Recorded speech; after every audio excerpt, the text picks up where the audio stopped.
এই যে বৌমারা, আমি রান্নাঘরে চলে এসেছি, তোমরাও চলে এসো। আজকে তোমাদেরকে মোচার ঘন্ট রান্না করে দেখাবো। এই দেখো মোচা সেদ্ধ করে রেখেছি। এই যে আমি ছানার বড়াগুলো ছোট ছোট করে বানিয়েছি, এগুলো ভেজে নেব। ছানার বড়াগুলো দিলে মোচা ঘন্টটা খুব স্বাদ লাগে, খুব ভালো লাগে খেতে।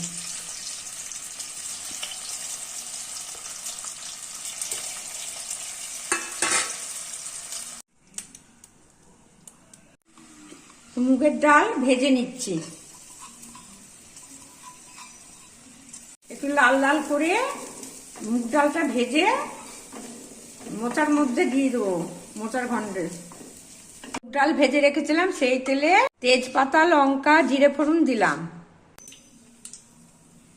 আদা কুচো ঘষে রেখেছিলাম আদাগুলো,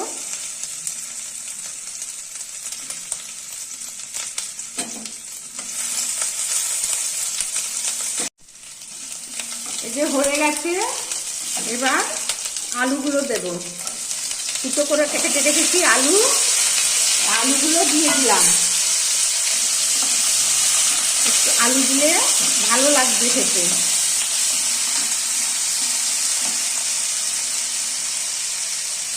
কাঁচা লঙ্কা,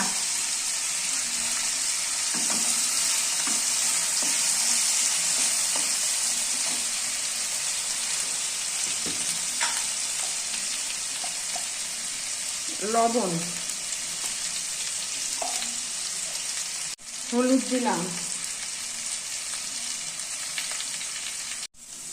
এখানে ধনের গুঁড়ো, জিরার গুঁড়ো একসাথে মিক্সড করা আছে, দিয়ে দিলাম।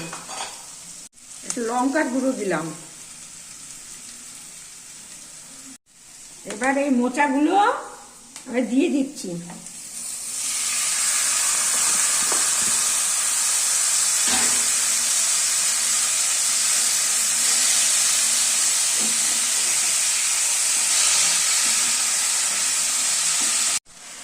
একটু চিনি দিলাম স্বাদ মতো।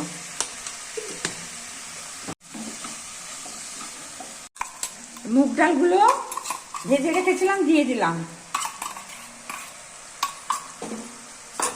মুগ ডালটা ভেজে এর মধ্যে দিলে পরে খুব সুন্দর সেন্ট আসে আর খুব স্বাদ লাগে। আর এবার একটু ঢেকে দিলাম, দেখি খুলে কষানো হলো নাকি। হ্যাঁ, এবার কষানো হয়ে গেছে, মোচাটা কষানো হয়ে গেছে। এবার আমি একটু জল দেব।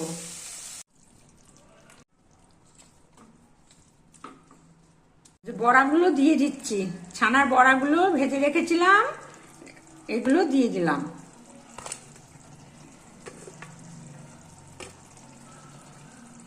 ঢেকে দিচ্ছি,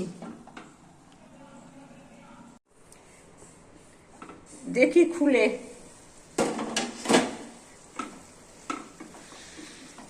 হ্যাঁ, ঠিকঠাকই হয়েছে। একটু গরম মশলা দিই, গরম মশলা দিলাম। আর একটু ঘি দেবো, একটু ঘি দিলাম।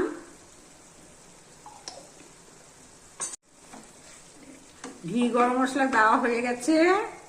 এবার আমি একটু নেড়ে নিব, নেড়ে একটু ঢাকা দিই, সামান্য একটু ঢাকা দেব।